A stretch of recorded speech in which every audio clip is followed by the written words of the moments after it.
प्रधानमंत्री पूरे विश्व में कोरोना वायरस ने दहशत फैला रखी है।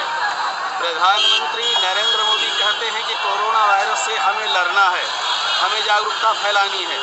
वे सभी से कह रहे हैं कि भीड़ भाड़ इलाकों वालों से आप दूर रहिए। ज़्यादातर लोगों से कह रहे हैं कि जो बहुत जहाँ पर बड़ी संख्या में लोग जुटते हैं ऐसे कार्यक्रमों की दूरियाँ बनाएं। परंतु भारतीय जनता पार्टी के ही लोग जो है आंदोलन करने से नहीं चूक रहे हैं। ऐसे में प्रधानमंत्री नरेंद्र मोदी के कोरोना वायरस मुद्दे को लेकर के कितनी जागरूकता भारतीय जनता पार्टी में है आपके सामने है। मुद्दा क्या है? तो बाबूलाल मरांडी को नेता प्रतिपक्ष नहीं बनाया गया है, इसीलिए बाबूलाल मरांडी को नेता प्रतिपक्ष जल्दी से में देखते हैं सर उनके अंदर जो बुराइयां हैं तो उसको भी आपको स्वीकार करना पड़ेगा। तो वो बुराइयां आ रही है। अब कोई जो है फोन करता है, वो तैयार करता है, यहाँ से चैनल वाले लोग जाते हैं, फोटो लेते हैं, फोटो खींचते हैं, विजुअल बनाते हैं और सरकार को कोसना शुरू कर दे। लेकिन ये नहीं जानते कि उनके पीछे भी बहुत सारे लोग लगे हुए हैं जो इस सारी हरकतों को देख रहे हैं सर। आज देखिए क्या स्थिति है। आज वो अखबार भी कहीं मुंह दिखलाने लायक नहीं रहा है जिस अखबार में वो दोनों काम करते थे। मैं भी उस अखबार का नाम नहीं लेना चाहता हूँ। क्या ऐसे लोग का नाम क्या लेना? बिल्कुल नाम तो उनका लिया जाता है जिनके पास कैरेक्टर हो। हम बात करेंगे गांधी का करते हैं ना, हम बात करते नेहरू का, हम बात करते लाल बहादुर शास्त्री जी का, हम बात करते बड़े बड़े लोगों का। तो हम बात कहाँ करते हैं ऐसे ऐसे लोगों का जिनके पास कोई चरित्र ही नहीं होता है सर। रामनवमी मनाया जाता है, कभी रावण का जन्मोत्सव मनाया जाता है, कृष्ण जन्माष्टमी मनाया जाता है, कभी कंस का जन्मोत्सव मनाया जाता है। तो उसी तरह से अच्छे लोग जहां भी हैं जी उन्हीं के द्वारा देश बन रहा है। और वे सारे के सारे स्तंभ अगर चरित्र को लेकर के चले गए तो अपना देश किसी भी संकट को बहुत ही आसानी से झेल लेगा, चाहे वो कोरोना हो, चाहे लॉकडाउन की समस्या हो, चाहे कोई भी समस्या हो। बिल्कुल सर, समस्या नहीं ठहर पाएगी सर। बिल्कुल सर। अब मैं थोड़ा आपसे चाहूंगा कि सर अपने आप को लॉकडाउन में व्यस्त कैसे रख रहे हैं सर? व्यस्त क्या, हमारा तो हमेशा दिनचर्या व्यस्त ही रहता है। सबसे पहले मैं हमारी आदत है ब्रह्म मुहूर्त में उठ जाता हूँ। जी जी जी। उसके बाद मैं सवेरे उठता हूँ तो जो नित्य क्रिया किया, उसके बाद पूजा पाठ, और पूजा पाठ हमारा मैं दुर्गा सप्तशती पढ़ता हूँ सर। दुर्गा सप्तशती पढ़ने के बाद मैं फिर ध्यान करता हूँ सर, व्यायाम करता हूँ। तो ये सब करते करते हमको 9 बज जाते हैं सर। 9 बजे के बाद अल्पाहार लिया, फिर उसके बाद अखबार देखे, बहुत सारे पत्रिकाएं पढ़ी, कुछ पुरानी किताबें आजकल मैं निकाल करके उसे देख रहा हूँ।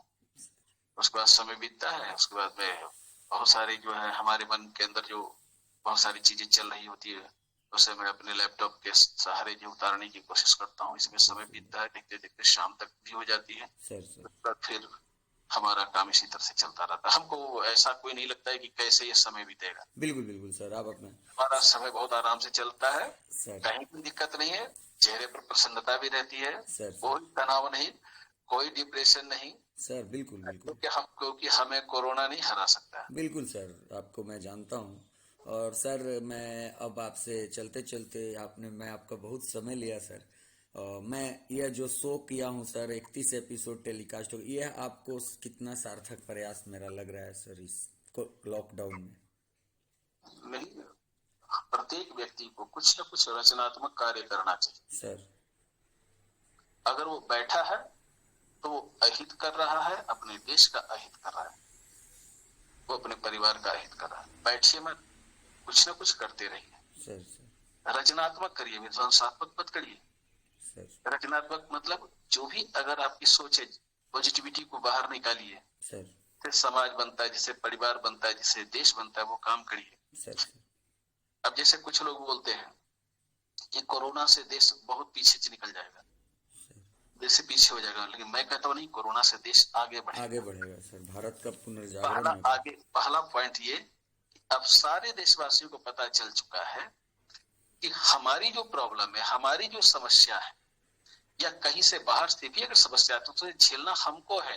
तो हम क्यों दूसरों से भीख मांगने के लिए पंक्तिबद्ध हो? अब जैसे देख लीजिए, कोरोना आया और हमको बहुत सारे जो उपकरण लेने हैं, मास्क लेने हैं, पीपीई किट लेने हैं, हम चाइना से मंगाए। चाइना ने क्या किया? हमें धोखा दिया, हमें 2 नंबर के सामान दे दिए, जिसके कारण बहुत 2 दिनों तक जो है ये प्रभावित भी रहा जांच का तो ऐसे में अगर हम अपने से ये सब करने में तैयार रहते तो फिर हमको चाइना की ओर देखना नहीं पड़ता। बिल्कुल बिल्कुल। चाइना ने अपने ही परम प्रिय मित्र पाकिस्तान को जो है अंडर गारमेंट से बनी हुई मास्क उपलब्ध करा दी। तो जो पाकिस्तान के साथ अहित कर सकता है सर वो भारत के साथ अहित नहीं करेगा।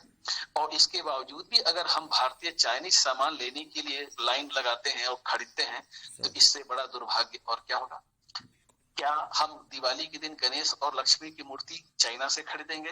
क्या हमारे देश के कुम्हार भाई गणेश और लक्ष्मी की प्रतिमा नहीं बना सकते? नहीं बना सकते, बिल्कुल। क्या हम जो है अचार भी नहीं बना सकते? क्या हम आप चिप्स भी नहीं बना सकते कि हमको ये मल्टीनेशनल कंपनी खिलाएगी? क्या हमारे देश के लोग पहले की जो हमारे जो पूर्वज थे वो ये सब करना नहीं जानते थे? तो अपने को आत्मनिर्भर बनाना होगा। जो गांव के लोग हैं जो बहुत अच्छा कर सकते हैं उनकी चीजों को प्राथमिकता देनी पड़ेगी। ग्रामीणों के द्वारा बनी हुई जो चीजें उनको हम खरीदेंगे तो ऑटोमेटिकली कि ग्रामीण अर्थव्यवस्था ठीक होगी। दूसरी बात, जो बहुत सारी कंपनियां हैं जो अभी चाइना में थी उनका चाइना के प्रति जो है वो सोच बदल रहा है। हो सकता है कि वो भारत की ओर करे तो हमें उनका स्वागत करना चाहिए। हमें तो लगता है कि ये कोरोना भले ही दूसरों के लिए वो बहुत गजब खा रहा है लेकिन भारत के लिए देखिएगा, मैं बतला रहा हूँ, सुखद संदेश लाएगा। और अपने देश की सरकार पर, अपने राज्य की सरकार पर पूर्ण विश्वास कीजिए। दिमाग में ये मत लाइए कि हर जगह भ्रष्टाचार है। भ्रष्टाचार है लेकिन उसमें भी कुछ लोग ऐसे हैं जो सदाचारी हैं, ईमानदार हैं, कर्तव्यनिष्ठ हैं। उसके बदौलत ये देश बहुत आगे जाएगा। कृपया अगर कोई जो है दिमाग में बेकार की बातें ना लाए। बिल्कुल सर, मैं भी सर ये लॉकडाउन को भारत का पुनर्जागरण कहता हूँ सर, कि ये देश बिल्कुल अनुशासित हो गया है अभी फिलहाल तो सर। अनुशासित तो सबको होना पड़ेगा सर। जब तक अनुशासित नहीं होंगे आप आगे नहीं बढ़ेंगे। बिल्कुल। अनुशासित दो तरीके से होता है सर। चाहे तो अपने आप हो जाइए सर, चाहे सरकार की बात मानिए, और नहीं तो नेचर तो आपको ठीक करा ही देगी। बिल्कुल। अब इसे देखिए, नेचर ने ठीक करा दिया ना। बिल्कुल। अभी देखिए सुनने में आ रहा है कि बहुत सारी नदियां जो है साफ हो गई। बिल्कुल सर, गंगा नदी हम लोग का साहेबगंज में सर बिल्कुल साफ हो गई। हाँ, तो वही बहुत सारी नदियां साफ हो गई हैं। बहुत सारे शहर जो प्रदूषित रहा करते थे उन पर भी प्रभाव पड़ा है बहुत सर। तो प्रकृति जो है अपने ढंग से जो है ना वो न्याय करती है। बिल्कुल। और उसके न्याय के आगे सबको सर झुकाना होता है। प्रकृति ने कोरोना के रूप में हमारे सामने बहुत सारी चीजें ला दी है सर। बड़ी पॉजिटिविटी भी है, नेगेटिविटी है। हम सकारात्मकता को लेकर के चलते हैं क्योंकि अब जैसे ये हमारे पास ये हाथ है सर, हाथ से हम बहुतों का जो है सेवा भी कर सकते। जी। और इस हाथ से हम किसी का जो है प्रहार करके उसको चोट भी पहुंचा सकते हैं। बिल्कुल सर, बिल्कुल। तो हम चोट न पहुंचा करके अगर हम इस हाथ से केवल सेवा ही करते रहे तो क्या दिक्कत है? उसको क्यों नहीं हम अवसर में बदलें और उस अवसर को बदल करके हम अपने देश को, अपने समाज को, अपने परिवार को एक बेहतर स्थिति में ला दें सर। बस सर, आपका बहुत बहुत शुक्रिया सर। आप मेरे शो के साथ जुड़े, आपकी कई बातों को मैं रखा सर। और मैं आपको बता दूं, मैं सर आप लोग जैसे ही व्यक्तित्व से मैं बहुत कुछ सीखा हूं सर और अपने आप में ढाला हूं। मैं हर वक्त कोशिश करता हूं कि आप लोग के बताए मार्गदर्शन में जो शुरुआत में मिला मैं उसको अभी तक रखा हूं।